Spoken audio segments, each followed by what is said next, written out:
Today, a special treat for you. 740 to 320 BC, rulers of Judah, kings of the world, prophets of God. There are two reasons for me to do this. Hopefully both of them will be clear by the time we're done. I didn't anticipate, or didn't plan to do this, but here we are. So, we're going to begin with the kingdom of Rome founded. Actually, I'm just going to begin by saying that it happened, 753 BC or so. You'll see the markings are each 14 years, 635, 530 BC, 425 BC, and we'll stop somewhere around Alexander the Great.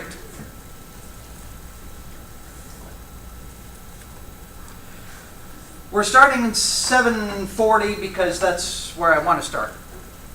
And that's where Isaiah the prophet basically began his prophesying, his work then. That's really why I'm starting there. We have Ahaz. These are all southern kingdom kings, okay? Ahaz, Hezekiah, Manasseh, Ammon, Josiah, Jehoiakim, Jehoahaz, Jehoiakim, Jehoiakim, Zedekiah. Don't even try to keep up with notes. Unless you want to. But you are welcome to have these if you want it, because by the time we're done, if your paper looks like mine, well, I don't know what we'll know. Who are the good people? The good kings here. Do you remember? Who are the good kings? Hezekiah? Josiah. Yeah, that's it. Manasseh at the toward the end. I don't know if it's at the very end. So, 2.5, right.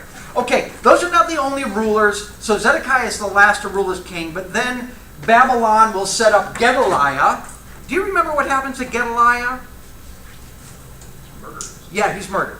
Okay, and then when they return, Shashbazzar and Zerubbabel, and then down there's Nehemiah. Those are the only ones that I know of off the top of my head that are called governors or rulers or something like that. There might be something else. If you see it, point it out to me. Okay, so Assyria attacks Israel, the northern kingdom, 742 to 722. During this time, Isaiah is prophesying. He begins around 740. Micah is too during the same times. Usually, if I have a date up here, it's because I can pinpoint that, okay? Although Micah is earlier also. For some reason, I chose to do that. Assyria attacks Judah, Ahaz through Josiah. Do you remember what happens to get Assyria to attack Judah? Do you remember?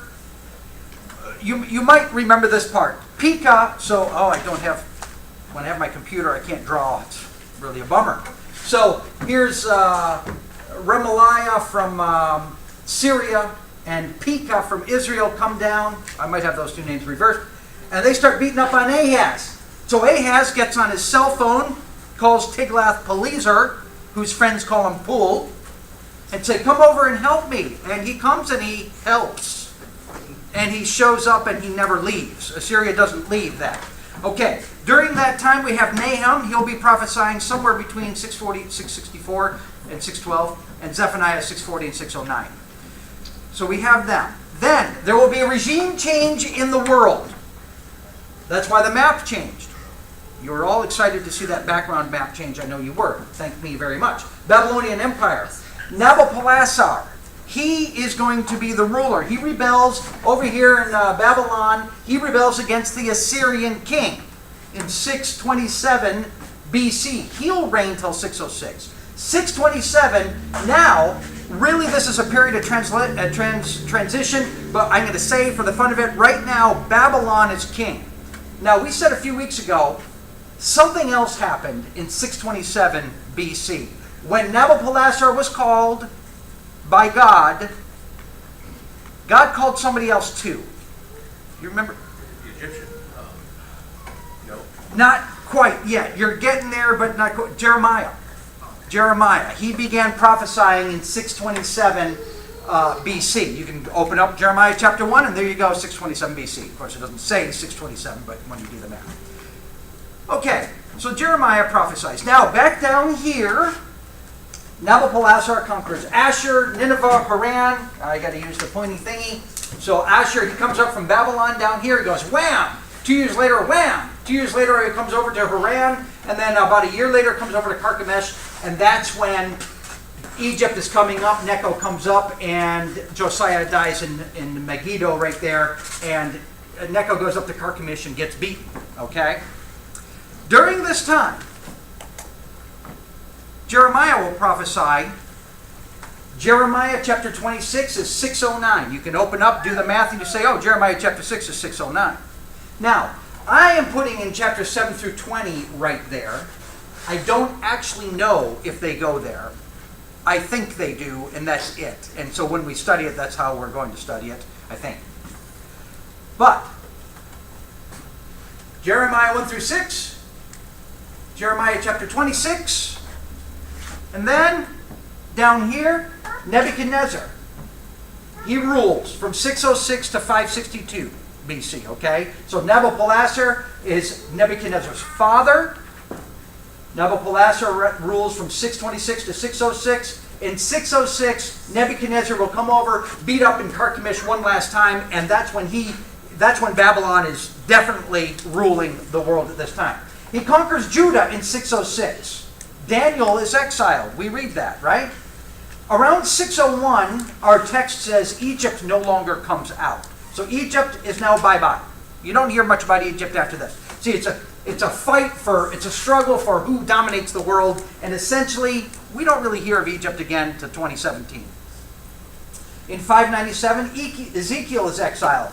That is actually not explicitly stated, and it is actually somewhat of a guess based on the dating. All of his dates are based on 597. Although he never says, I was exiled in 597, every single date he has is based on that, or the rule of Nebuchadnezzar. By the way, Josephus also thinks, I just stumbled across this, Josephus says that Ezekiel was exiled in 597. In 586, he destroys Jerusalem. Now we're getting ahead of where we are now. And in 582, he deports more from Judah. Okay. So this is where it starts to get interesting. Daniel chapters 1 and 2, if you prepared for tonight, you read that. And then, of course, Jeremiah 25. Right. I got one person to look at me like I'm weird. Thank you. If you're wondering, this is purpose one of doing this. If you're wondering over the next few months why Lee is crazy, why are we studying here and here and here and here and here and here and here? It's because I'm just following the text, okay? I'm not following it as it's laid out in the Old Testament. I'm following it chronologically, which is something we decided to do a while back. So Jeremiah 1 through 6, let's assume 7 through 20 comes next. And then what comes after 20 but 21, right? But Jeremiah doesn't go there. No. He goes to 26. Okay, great. So, okay, but he'll go back to 21, right? No, he'll go back to 25 is where he'll go.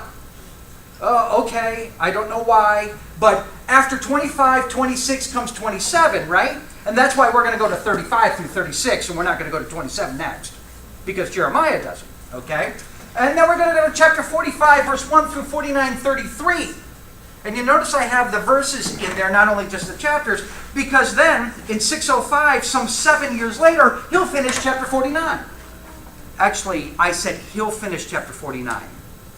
That's obviously a flawed way to look at this, right? Somebody later on came in and, first of all, somebody after Jeremiah compiled his writings, and then somebody later on came in and put the books and the chapters and the verses in it, right? Okay.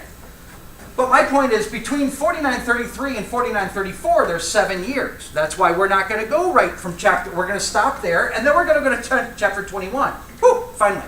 Okay, 1 through 6, 7 through 20, 21 through 24, 25, 26, 27, 28, 29, 30. Where's 32? Do we have 32 yet? No, we don't have 32 yet, do we? Do you see 32 up there? No, instead we're going to go to 49, which we already talked about. Okay. Oh, right. Naturally, we're going to go to 50 through 51 after 31. Okay. And he writes that at about 595. By the way, and I'm going to throw some stuff in over here. Salon does his thing somewhere around 594. Who is Salon? The lawgiver to the Greeks. The lawgiver to the Greeks. This is the beginning of democratic Greece, right there, 594, which has had some impact on us throughout the years. Okay, so he does his thing over there. Now, I didn't put this big, huge thing of Greece over there because Greece isn't really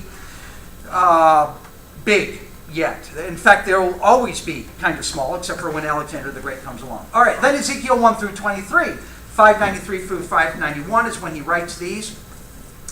Ezekiel's chapter 24 and 25, he writes in 589. So although it's directly, obviously, Ezekiel kind of follows how it was delivered to him. Jeremiah, the layout of Jeremiah is not at all how it was delivered to him. Ezekiel basically follows. Oh, finally Jeremiah 32 through 34 and 589. Ezekiel 29, 1 through 16 in 588. But then, whoever compiled Ezekiel skipped 17 years in between verse 16 and verse 17. Okay? And so, we'll skip some, and then Jeremiah 37 through 38 in 588. He wrote that. Ezekiel 26 through 28, which continues. I say 1 through 23, 24, 25, 26 through 28, 29, where am I? 29, 1 through 16 is up there. 30, 20 through 30, 29, 586, and we'll come back, all right? Jeremiah 39 through 30 through 44, we'll read next, happens in 586. Lamentations does not give us a date. What is the content of Lamentations? Jeremiah. Louder. It's Jeremiah after. Yes, Jeremiah after Israel's conquest. That's why I'm putting it at 586. It might be later, but it's not earlier. Obadiah writes sometime. Do you remember who Obadiah addresses in Obadiah? Edom. Yes, it's a prophecy to Edom, not to, at least it might be written for Israel, but it's addressed to Edom. And it says, Edom, you didn't help Israel. In fact, you hindered Israel when Babylon was coming, and so you'll be punished for it. So Obadiah is sometime around then. He mentions some places that are still in existence, and we know when they aren't in existence anymore, so it's got Obadiah is written between 586 and 553. Jeremiah 52. Finally, we get to the end of it in 582. Ezekiel 40 through 48 in 573. Questions? I don't anticipate any questions. Oh dear. Comment. Questions. I missed it. Could you say it again? But second, when you're doing this out of order thing, or when you're saying Jeremiah's here, here, and here, this is in terms of where he is prophesying to. This is the facts of the cases surrounding him. In other words, whoever actually compiled his writings, this sounds stupid, mixed pages up. Yes. Why don't we unmix them? I don't want to. We are right now. This is what we're doing. Right, no, exactly. But why hasn't somebody done that? If it's not a matter of, he's prophesying to a different mountaintop and all this confusion. Yep. Why isn't it just done? I'm pretty sure you can find, so our order is not the same as a Hebrew Bible of the books. I've never opened up a Hebrew Bible to see the layout of Jeremiah, but we could do it if we wanted to. When he was compiling stuff, he may have just grabbed, hey, there's enough room for this. Yeah. I mean, paper, not even paper. Right. It's expensive. Right. We're also talking about material that expanded a very, relatively speaking, large span of time. So, if he would have said something or something that would have been written down, it would have been widely circulated before he, obviously finished writing the book. So Yeah. very expensive access at the time. Yes. Uh-oh, I got dead batteries. Hope you guys can hear me. Well, was it working? Working now. All right, I said I'm going to include some salon kind of stuff. Buddha. He comes around then. Of course, he's from over there, but he's around now. So here are more kings of Babylon. Amel-Marduk, Nergal-Sharezer. I get to copyright it. Labashi-Marduk, Nabonidus, and Belshazzar as co-regent. We read about him in Daniel chapter 5, right? Okay, during this time. So these are still kings of Babylon, and these will be the last kings of Babylon. But during this time, Jehoiakim, now we haven't got there yet, but you've read it before. Jehoiakim is the king that is taken to Babylon by Nebuchadnezzar when Nebuchadnezzar installs Zedekiah, the last reigning king. Jeconiah goes to Babylon, and in 561, which is right after Nebuchadnezzar dies, his son, or this dude, Marduk, will release Jehoiakim from prison, and he will eat from the king's table. You remember that. Daniel writes Daniel 7 in 552, or receives the vision in 552. Confucius is born in 551. Daniel 8 is written or received in 549. Cyrus defeats Croesus in 546. Now you might be thinking, wait a minute, Cyrus doesn't come along until when? Early Daniel, isn't it? Or Yeah, late? well, middle Daniel, 536, 539. That's when Cyrus comes in at 536, 539, something like that. Cyrus was already king of the Medes many years before he became king of Babylon. And he went over from the Median Empire over here, Media, all the way over to here to Croesus and beats him up. And then a few years later, he'll come down. What? How many years later is that? 7 years later? 39? Yeah, 7 years later, Cyrus beats up Nebuchadnezzar. Or Belshazzar. Cyrus was not a vassal king of any kind, right? He was the big He was big dog. He was the great king. Darius, the one we read about in Daniel. He was, though, right? Yes. Okay. Yep. Yep. And there are two Darius. There's Yeah. Darius here and Darius the Great, which we don't read about in Daniel. But something interesting, if you're into that, Croesus was Cyrus's grandfather's brother-in-law. Croesus was Cyrus's grandfather's brother-in-law. Nebuchadnezzar was Croesus' brother-in-law's father's daughter's husband. They intermarry.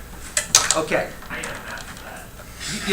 Yeah, there'll be a map on that, test on that next week. Okay, Daniel 5 through 6 and Daniel 9 are written in 536. Ezra, the Israelites considered Ezra to be a prophet, and I do too. We don't normally, we say 512, 512. Ezra falls in history. So I have Ezra italicized only to indicate that Ezra is not a prophet, but that this happens at that time. We know this. Daniel 10 through 12 is written in 533.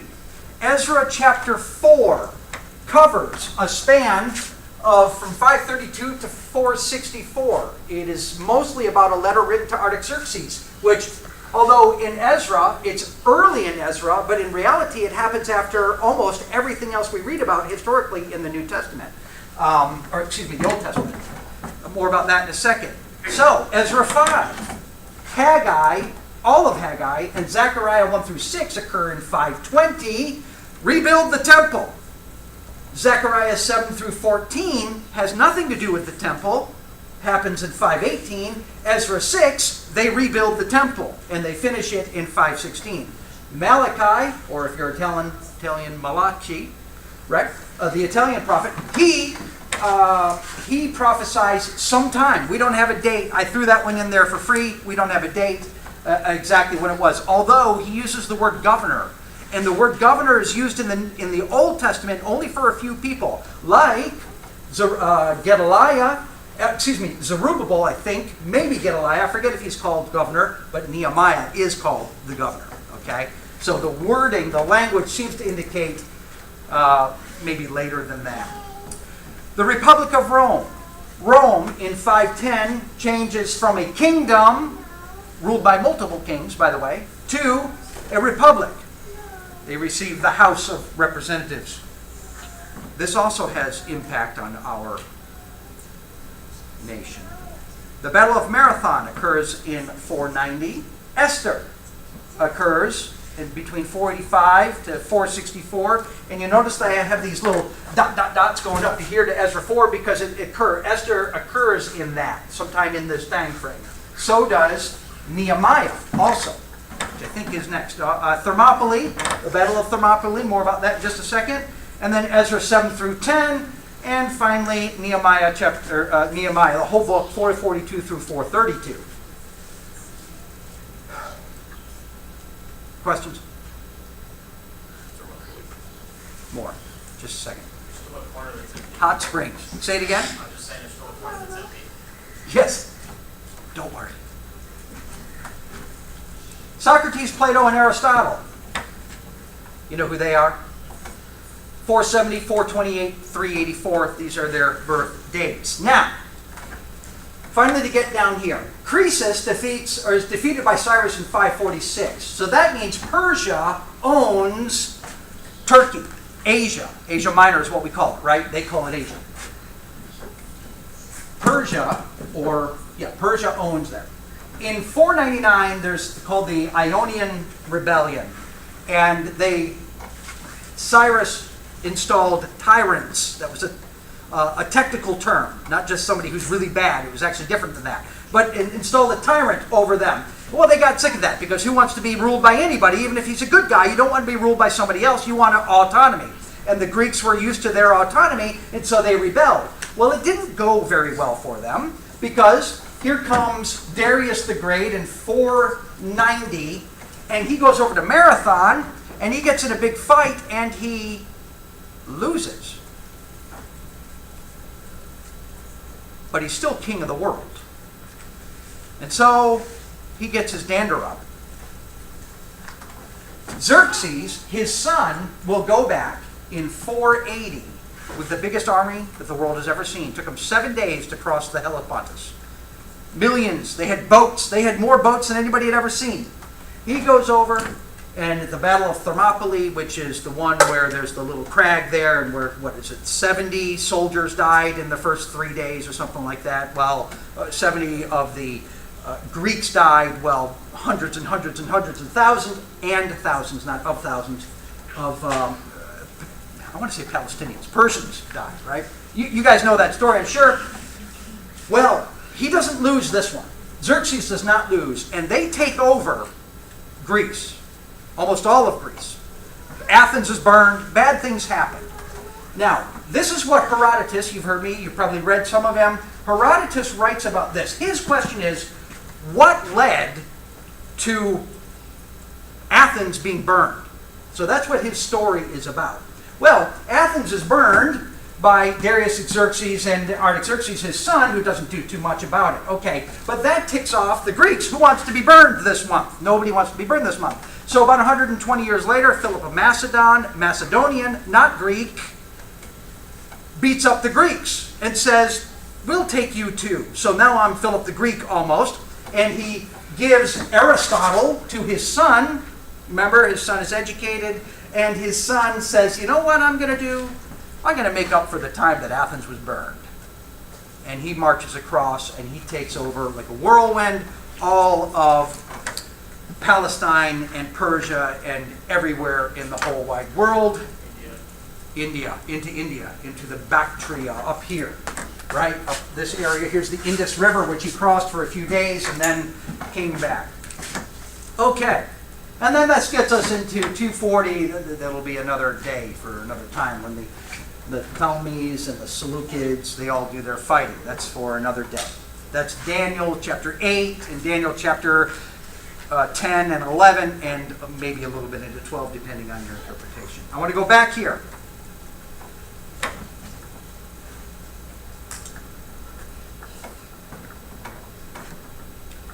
There's Buddha and Confucius and Socrates and Plato and Aristotle and Solon, although he was in a different class altogether from these people. Over here in Persia, we have this dude named Zarathustra. Zarathustra. Anybody say that 10 times fast? He founds the Zoroastrian or Zoroastrian religion, which is the religion of the Persians. You can still find some of them some places. But for 1,000 years, that was their religion. This dude founds it. Basically founding it on, among other things, you've heard of the Code of Hammurabi. And there's also the Hindu religion going on at this time. Who was Buddha? Do you remember? Anybody know what Buddha did with the Hindu religion himself? He said it's not good enough. Say it again? Yeah. He said Hinduism is wrong. So even followers of Buddha believe that there is something that is wrong. Even though they won't ever admit it, The founding of their religion is based on a man who said, no, that's wrong. Okay, so Buddha does his thing in 563, a religion, a philosophy, however you want to term that. Confucius, he's the Chinese guy, right? Okay. Over here, there's a guy named Clearchus, or Clearchus, or however you want to pronounce that, in 450 BC. He comes over to Bactria, this area here in Afghanistan, or India at the time. He is described as a man with an interest both in Delphi. Stop here. What or where or what is Delphi? Greek oracle. Greek oracle. Oh, it's not on the map. By the way, what is an oracle? Prophet thing. A prophet thing? Yes, a prophet thing. It's a person who inhales fumes from a volcanic crevice and says things that are supposed to be wrong. You skeptic. And in the religion and philosophy of the Indian gymnosophists, this is our word gymnasium, or where our word gymnasium comes from. For them it meant literally naked wise people. The Persian magi and the Jewish priests. He brings the Delphic maxims of the Holy Pithal to Afghanistan. What are maxims? Sayings, but more than just a saying. It's more than just a proverb. It's a rule. It's a proverb, but it's a rule. This is the maxim that we are laying down. And this is what I'm really going somewhere for what? Isocrates. This dude is in Athens in 436 BC. Listen to what he says. So far has our own city, Athens, the Athenians, outdistanced the rest of mankind in thought and in speech, that her pupils have become the teachers of the rest of the world, and she has brought it about that the name Hellenes suggests no longer a race, but an intelligence. Herodotus will write, yes, things like from the Greeks, the Persians have learned to lie with boys. Now, that's disgusting, but I bring this up. Why do I bring this? What's going on here? Tell me what's going on here. We're in church. We're studying about what? God. And what are these people doing? Not God, but what is it? It's not just not God. It's a substitution. It's a man-made religion, right? God says, here is my law. And many, many years ago, they said, no thank you, but we'll set up our own. Probably the intellectual hubris is not really new. Have that today, all the same. This is today. This is exactly the point. This is exactly what's going on today. So there is no difference. Back then, who was God's light? Who were God's lights? The Jews. And they were supposed to go, of course they didn't do it, right? They didn't. They were blasphemed. Romans chapter 2 says that the name of God was blasphemed among these people. Look at this man though. He is interested in the Jewish priests. He's a man from Athens. He's an Athenian philosopher living in Bactria, this area here. And what does he know about? He knows about the Jews. Okay? So the point is that there were ways to get the word out. In one way, it was working. Here's another one. This is getting a little bit later. But this guy, where is he down here? King Ashoka, also in Afghanistan, had an intimate knowledge of the vocabulary of Greek philosophy and considerable skill in adapting it to render the thoughts of a Buddhist convert. He was himself converted to Buddhism. So this guy says Buddhism is the right religion, the right philosophy, the right way, the right traditions. That's what this guy says right here. Buddhism is. But he's no dumb cookie. He has an intimate knowledge of the vocabulary of Greek philosophy, and he takes Greek philosophy and Greek terms and Greek ideas and uses them to promote Buddhism. Again, it's a battle of philosophy. It's a battle of which way do we want to live, okay? So that's what's going on in the world. My point is, when Assyria attacks and Nabopolassar does his thing, and Nebuchadnezzar, remember what Nebuchadnezzar did with the stuff from Israel when he conquered Israel? He conquered Judah and Jerusalem. What does he do with the stuff? Say it again. He puts it in his temple of his God. And what is that? What is it? Just a storage place? Like we just put some stuff in storage? Here, storage. Kind of. But where? The temple of his God. Here, my God. Here's the stuff from the God I just beat up. I'm going to give it to you. The whole idea, remember, the Assyrians would come back in the fall because their gods, the Israelite gods, were the gods of the hills, and ours are the gods of the plains, and therefore we got to get them down in the plains, so that way our gods can beat up their gods. And Rabshakeh comes 100 years later and he says, where are the gods of all these lands? Where are they? And you're going to trust in Jehovah, your God? It's all a big fight about whose God is really the true God, because there's a lot of chaos and confusion, but there really is one true God, right? And that's what so as much as we're reading about the Jews and what they're doing as it points to Jesus, this is what's going on in the world, right? And nothing's changed. You wanted to say something a long time ago. Yeah, Ahsoka converted to Buddhism. Was Gnosticism a thing yet? Not. Or was that pre-Gnosticism? Well, so everything recycles, right? But the Gnosticism that we usually refer to as Gnosticism won't come along until about the second century AD. Okay. So even incipient Gnosticism wasn't around for another 200 years. Okay. But of course there are, Gnosticism didn't just arrive one day, Precursors. Right. Okay, so that's part. So there were two purposes in going over this. The first is to explain. Look, when we're bouncing around through the prophets, it's because that's the way somebody compiled them. And secondly, don't forget what's going on as we're bouncing around through the Old Testament, marching toward the cross. That this is happening at the same time. Comments or questions on this before we get into the text? George. It's interesting that there's this incredible flurry of prophetic activity over the course of several hundred years, and then for several hundred years there isn't. And then Jesus comes and dies, and once for all gives evidence that there's only one God. And then for how many thousand years haven't there been any? There's no activity. Because God treats us as a corporate body. And if he gets some of the corporate body to understand, he doesn't have to get every individual specifically manifest himself to every single one. If he gets some of the corporate body to believe, his job is done. The rest have to believe. Remember, we had a lesson a few weeks ago, at least I remember, that Jesus says through John, blessed are those who believe who did not see. We don't all have to see. In fact, that's part of the lesson that I said I didn't know what to do with it. This is one of the points I cut from it.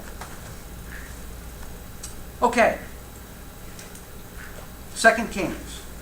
Back into our study.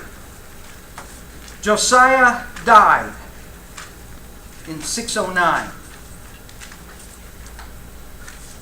We're down to Jehoahaz. 2 Kings 23.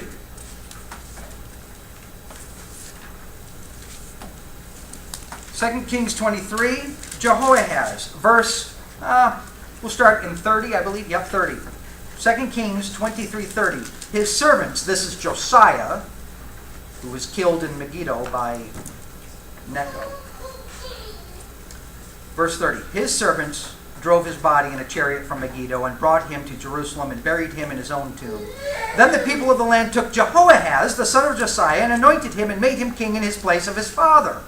Jehoahaz was 23 years old when he became king, and he reigned 3 months in Jerusalem, and his mother's name was Hamutal, the daughter of Jeremiah of Libnah. He did evil in the sight of the Lord, according to all that his fathers had done. Pharaoh Necho imprisoned him in Riblah in the land of Hamath, that he might not reign in Jerusalem. And he imposed on the land a fine of 100 talents of silver and a talent of gold. Pharaoh Necho made Eliakim, his son, the son of Josiah, king in place of Josiah his father, and changed his name to Jehoiakim. But he took Jehoahaz away and brought him to Egypt, and he died there.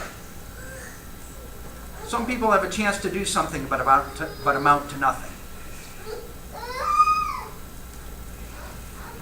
This was Jehoahaz's time to shine. This is his opportunity. We just looked at a chart full of chaos. Who's the real God? What does the real God want? Jehoahaz knows. And it's his time to shine. I know what the real God wants. And he dies. What does it say? He was evil. And he died there. He amounts to nothing. How sad. So here's my question. When's the last time somebody said an off-color joke around you and you didn't say, that's inappropriate? God doesn't want that. Whatever it is, when's the last time you had a moment to shine? Look, we've got to do this, brothers, even if it's your brethren, your brother, your sister, somebody you don't, it doesn't matter who it is. I've got a moment to shine for God. Here I go. I know what to do. And I don't do it. And I look at Jehoahaz and say, if every time I don't do what I'm supposed to do, I miss my moment to shine. I'm just like he was. Not like father, not like we had the expression like father, like son, right? This is not like father. Josiah was great, fantastic, and his son was not. Was this somehow Josiah's fault? What's the right question to ask? Is that the right question? Okay, so maybe Josiah could have done something better. I guess he could have. I don't know. But whose fault was it in the end that Jehoahaz was evil? Jehoahaz. You might as well say that God's a bad parent because of how badly Adam and Eve behaved. Listen to that. Make that point again. I mean, if you're going to try and blame someone's parents for how the child behaves, I mean, you could take that logical conclusion and blame God for letting Adam and Eve do it. And the key word is there that you begin to blame. Blame. Blame. Blame. What about Jeremiah? Is there somebody? Remember, Jeremiah is alive at this time. He's been prophesying for 23 years at this time. When this guy died, well, actually in 5 years. So for, what's that, 18 years. He's been prophesying for something like 18 years. Was it his fault somehow? I mean, that's his job, right? His job is to go around saying, your fault, you need to repent. Was it his fault somehow? Again, that misses the question. Let's assume, for a minute, let's assume that Jeremiah had too much hammer. What am I talking about? Jeremiah 23. In Jeremiah 23, God himself calls his own word a hammer. Jeremiah 23, verse 29. Is not my word like a fire? We've heard that. I think this is the only place it calls it a hammer. It calls it a sword elsewhere. Verse 29, Jeremiah 23:29. Is not my word like a fire, declares the Lord, and like a hammer which shatters rock? And you picture that. Wham! Wham! Wham! Here comes the word. Bang!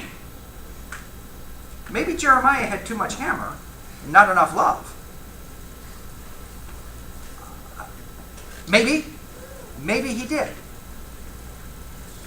But would Jehoahaz be justified in demanding, you treat me perfectly or else I'm not going to repent? Now that shows that this repentance is only based on somebody else's interaction with you. Right? Which means it's actually, I have a heart problem myself if I'm saying, look, you treat me right or I won't repent. And as Garrett pointed out, God treated him perfectly right, yet he didn't repent. The problem was his heart and his soul. Comments or questions? Okay, Jehoiakim. See, wasn't that king fast? So now we move on to Jehoiakim. 2 Kings, chapter 23, verse 34. I'm starting the verse I left off. Verse 34.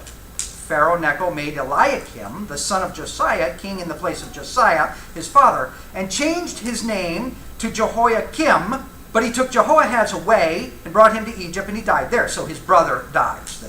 The older brother dies. Actually, it's the younger brother that dies, right? Jehoahaz and Jehoiakim. Jehoiakim is 25. The younger brother dies. They took the younger brother, made him king, and then Jehoiakim becomes king. So Jehoiakim gave silver and gold to Pharaoh, but he taxed the land in order to give money at the command of Pharaoh. He exacted the silver and gold from the people of the land, each according to his valuation, to give it to Pharaoh Necho. Jehoiakim was 25 years old when he became king, and he reigned 11 years in Jerusalem, and his mother's name was Zebidah, the daughter of Pedaiah of Rumah. He did evil in the sight of the Lord according to all that his fathers had done. Of course, Jehoiakim did evil because there was just so much going against him. I mean, he came into office because of years of the sins of the nation. Isn't that true? Yes, it's true. I mean, it's the nation is just full of sin. Look at his background.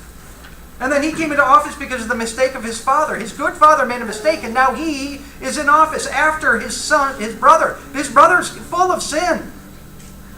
He came into office in the midst of chaos. There's world chaos going on. What? It's not my fault. He came into office already burdened with a tribute to heathen power. Look, I've already got this monkey on my back. What do you expect me to do, God? Look at my background. Everything is going against me. Me. He came into office very young. By the way, this is all you guys in here. Every guy in here is 25 right now, I think. How old are you now, Marcus? 26, 27? 26. You're the old man. George is 27. 25. We got Garrett's 25.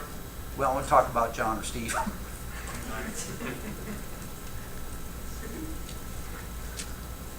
So in the end, did he have all of this going against him? Yes, he did. What do we call this? Life. That's life.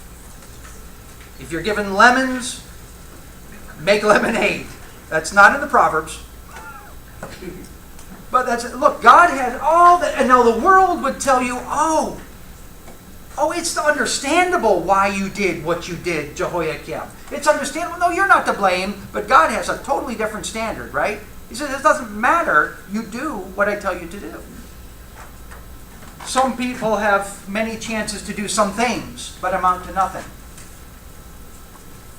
His brother had 3 months. He had 11 years. They ended up the same. So you're 25, George? Garrett's 25. Anybody else in here 25? Any of the ladies? You're 25 still? You're young too. 25. Okay. So you've got this year to make some changes, right? To do better. So you come to 26 now. You'll be 26 in a year. Am I going to be standing here? And this applies to me too, and John, and everybody else in here, right? Are we all going to be standing here and saying, man, it's been a year and I'm still the same way? And then another year? Let's see, that's 25, 26, 27. So that's 20. Do the math with me here. Right now it's 2017, so in 2 years it's going to be 2019. Are we all going to be here? And then in 3 years it's going to be 2020. Are we all going to be here saying, man, I didn't make that change again. I had my moment to shine. I've had 3 years now. And then in 2011, or 2021, 2022, 2023, 2024, 2025, 2026, 2027, 2028. That's what he did. He had his moments to shine and he failed every time for 11 years. Can it happen to me? Just like that. In fact, it will happen to me unless what? Unless I take control of myself and my life and make the change. Comments or questions? Jonathan? He had 3 times the life experience and a good dad. His dad had a third the life experience and a terrible dad. Josiah did. Yes. Josiah was 8, Yeah. not 25. Oh, okay, thank you. And his father was terrible. Yeah. So, when you're talking about the world being like, oh, we can understand all this stuff, there's always an instance of somebody with just as bad of a hand or worse who, maybe just had one, a Ben Carson type, had one good influential person and was like, I'm not sending myself down this road of absolute trash. I'm going to do what I ought to be doing. Yeah. And people like that blow all the other examples of, oh, it's okay, completely out of the water. It's clearly possible to do what you ought to do. And God will look at Josiah, with his own son standing there and say, son, did you see, look at your father. Your father did it, so you could have too. Excellent point. We'll stop there. We've been going an hour. Anybody else with a comment or a question before we close for the night? Thank you for your work, John. Do we have a song or no? So.